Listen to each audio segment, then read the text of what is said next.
Good morning friends, তোমরা সবাই কেমন আছো? আশা করছি সবাই ভালো আছো। আর আমিও কিন্তু বেশ ভালো আছি। তুলসীস ব্লগে তোমাদেরকে আরও একবার স্বাগত জানিয়ে আমি আজকের ভিডিওটি শুরু করছি। এখন ঘড়িতে বাজে সকাল 7টা। আর আজকে না আমার একটু উঠতে লেট হয়ে গেছে। তো সকালবেলার ঘর ঝাড় দিয়ে তারপরে উঠোন ঝাড় দিয়ে আর বাসি যে কাজগুলো থাকে সেগুলো করে নিয়েছি। এখন এই যে বাবার বাড়ি থেকে এসে জামা কাপড়গুলো কাচা হয়নি, সেগুলো কেচে ধুয়ে তারপরে স্নান করব। তো স্নান করতে যাওয়ার আগে ছেলে ঘুম থেকে উঠে পড়েছিল, তো ওকে মুখ হাত ধুয়ে কিছু খাইয়ে নিয়ে তারপরে আমি স্নান করে সোজা চলে এসেছি মন্দিরে। এখন পুজো দিয়ে নেব, তারপরে বাকি কাজ করব। জানো তো, সকালবেলা যতক্ষণ না ঠাকুরকে সেবা দেব ততক্ষণ কোনো কাজই ভালো লাগে না। মনে হয় আগে স্নান করে ঠাকুরের সেবাটা দিয়ে নিই, তারপরে অন্য কাজ করব। তো দেখো, এখন মন্দিরের পরিষ্কার করব, বাসন মাজবো, তারপরে পুজো দেব। তো পুজো দিয়ে আমি চলে এসেছি। পুজো দেওয়া হয়ে গেছে, সেই ভিডিওটা তোমাদের সঙ্গে শেয়ার করতে পারলাম না, কারণ আমার সঙ্গে আমার ছেলে ছিল। তো পুজো দিয়ে এসে ভাত রান্না করে খাওয়া দাওয়া হয়ে গেছে। তারপরে একটু বসেছিলাম সেলাই মেশিনে।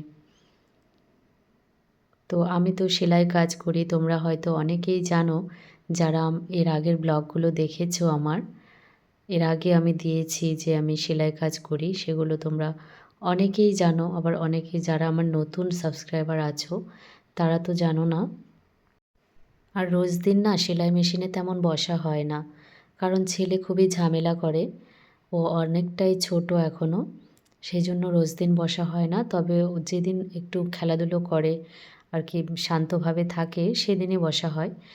আজকে না ওর বড় ছেলেকে স্কুলে দিতে গেছে ওর বাবা, তো সঙ্গে করে ছোট ছেলেকেও নিয়ে গেছিল, যার জন্য আমার একটু সমস্যা হয়নি, সেলাই মেশিনে বসে পড়েছি। তো সেলাই করতে করতে দেখি আবার চলেও এসেছে। তো আমার শ্বশুরমশাইয়ের সঙ্গে বাইরে বসেছিল আমার ছেলে। তো এক্ষুনি আমাকে আর কি বানাতে পারবো না, এটা বানিয়ে আমাকে শেষ দিতে হবে। আর দেখো, আমার বর এসে আমার সঙ্গে আর কি ঠাট্টা করছিল যে তুমি ভিডিও করছো, ভিডিও করে কি করবে, ভিউজ নেই, কিছু নেই, শুধু শুধু সময় নষ্ট করো। যে সময় নষ্ট কোথায় করছি, আমি তো কাজই করছি আর ক্যামেরাটা শুধু অন করে রেখেছি। তো দেখি না, চেষ্টা করে তোমরা একটু আমার পাশে থেকো, আমাকে একটু সাপোর্ট করো, অনেক অনেক ভালোবাসা দিও, আমি যেন সামনের দিকে এগিয়ে যেতে পারি। জানি হয়তো এখনও ভালো করে তেমন ভিডিও আমি তোমাদের সঙ্গে শেয়ার করতে পারি না, আমার অনেক ভুল ত্রুটি হয়, আমার কথা বলার মধ্যে অনেক ভুল হয়, বা ভিডিওগুলো হয়তো ভালো করে ফুটিয়ে তুলতে পারি না, কারণ আমি তো এখনও সেরকমভাবে এডিট করতে পারি না, ভিডিও কিভাবে করতে হয় তেমন আমি জানি না। তবে আমি যেটুকু জানি সেটুকুই তোমাদের সঙ্গে শেয়ার করি। তোমাদের যদি ভালো লাগে তাহলে আমার পাশে থেকো, আর তোমরা যদি আমার পাশে থাকো নিশ্চয়ই আমি সামনের দিকে এগিয়ে যেতে পারবো, আর আরও ভালো ভালো ভিডিও তোমাদের সঙ্গে শেয়ার করতে পারবো। তো দেখো, তারপরে আমি সেলাই আর করিনি। আর তোমরা অনেকেই হয়তো বলতে পারো ছেলে তো স্কুলে গেছে বললে, তাহলে ছেলে এখানে কেন? আসলে ছেলে স্কুলে গিয়েছিল ভর্তি হওয়ার জন্য, তো চলে এসেছে আর বইগুলো নিয়ে এসেছে। তো সেই বইগুলোই মলাট লাগিয়ে ভালো করে নাম লিখে দিচ্ছিলাম। আর মলাট না লাগানো পর্যন্ত শুধু ঝামেলাই করছিল, সেই জন্য তাড়াতাড়ি করে মলাটটা লাগিয়ে তারপরে রান্নার কাজে গিয়েছিলাম। তো রান্না করেছিলাম আমার বাবার বাড়িতে, যে কাঁঠাল গাছ তোমাদের দেখিয়েছিলাম, সেই গাছ থেকে একটা কাঁঠাল আমার বাবা পাঠিয়ে দিয়েছিল, একটাই বড় হয়েছিল।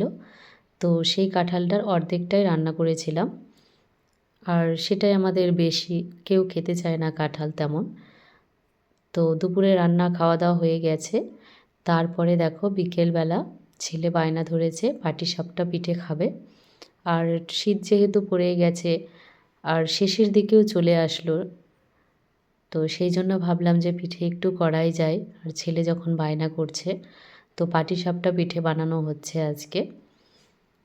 তো তোমরা তো রেসিপিটা দেখছোই আমরা কেমন করে বানাই। তো আমি তেমন কিছুই পারি না, বুঝলে তো, আমার শাশুড়ি মাই সব কিছু আমাকে শিখিয়ে দেয়। তো মাই দেখিয়ে দিচ্ছিল, তার আমি সেরকম করেই আর কি বানানোর চেষ্টা করছিলাম।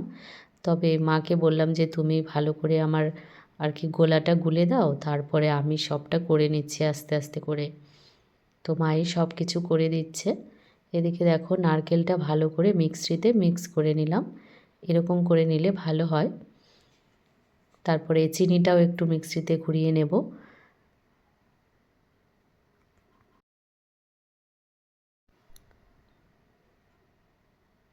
এদিকে দেখো আমি দুধটা বসিয়ে রেখে সব ওইগুলো করছিলাম আর কি, মা আর আমি দুজন মিলে। তো ওদিকে পুরোটা কমপ্লিট হয়ে গেছে, এখন শুধু ক্ষীরটা বানাবো। আর ক্ষীরটা বানানোর জন্য দুধটা তো আমি ভালো করে বয়েল করে নিয়েছি। তারপরে যে গুঁড়ো দুধটা চিনিটা সেটা ঢেলে দিলাম। তারপরে আরেকটু করে বয়েল করে নেব। তারপরে যে নারকেলটা ভালো করে মিক্স করে রাখলাম, সেই নারকেলটা আর একটু সুজি মিক্স করে রেখেছিলাম সেগুলো দিয়ে ভালো করে নেড়ে নামিয়ে নেব। তো এইভাবেই আমরা ক্ষীরটা বানাই।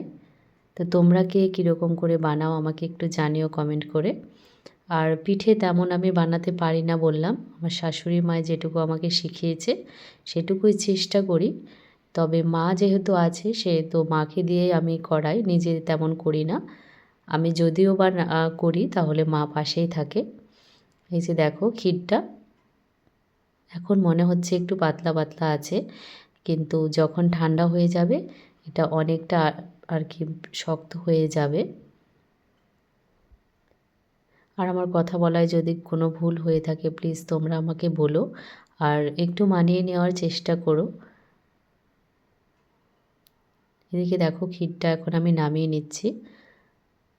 এই দেখো অনেকটাই ঠান্ডা হয়ে গেছে, অনেকটাই কিন্তু গাঢ় হয়ে গেছে, তাই না? এটা কিন্তু আরও গাঢ় হয়ে যাবে। আর এটা বানাতে বানাতে মা যে এই যে ব্যাটারটা সেটা মা আমাকে বানিয়ে দিয়েছিল। তবে এটাতে সুজি আছে, লবণ চিনি পরিমাণ মতো, সেইভাবে গুলে দিয়েছে। আমি এটা আর কি ভিডিও করতে পারিনি, তোমাদের সঙ্গে ভালো করে শেয়ারও করতে পারলাম না। তারপর দেখো বানাতে চলে এসেছি। আর এই যে আমি নিয়েছি এটা কিন্তু বেগুনের বোটাটা, হ্যাঁ, অনেকে অনেক কিছু নেয়, তবে বেগুনের বোটাটা নিলেই ভালো হয়। আগে যেহেতু কলা গাছের পাতার যে ইয়েগুলো সেগুলো নিত, তো এখন তো ওরকম হুটহাট হাতের কাছে পাওয়া যায় না।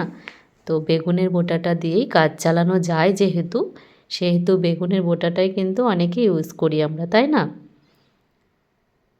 তারপর দেখো আমি বানাতে বসেছি। তবে যে ব্যাটারটা না একটু ঘন হয়ে গিয়েছিল, সেই জন্য পিঠেগুলো অতটাও ভালো হয়নি। দেখতে ভালো না হলেও খেতে কিন্তু খুবই ভালো হয়েছিল। আর প্লিজ বন্ধুরা আমার ভিডিওগুলো তোমরা দেখো। আমি যেটুকু ভিডিও করি না কেন অনেক কষ্ট করে ভিডিওগুলো করি, কারণ আমি টাইম একদমই পাই না। আর ভিডিওটা কেমন লাগলো তোমাদের অবশ্যই জানিও। যদি ভালো লাগে তাহলে লাইক কমেন্ট শেয়ার করে দিও, আর সাবস্ক্রাইব করে আমার পাশে থেকো। আবার দেখা হচ্ছে নেক্সট ভিডিওতে। ততক্ষণে তোমরা সবাই অনেক ভালো থেকো, সুস্থ থেকো। বাই।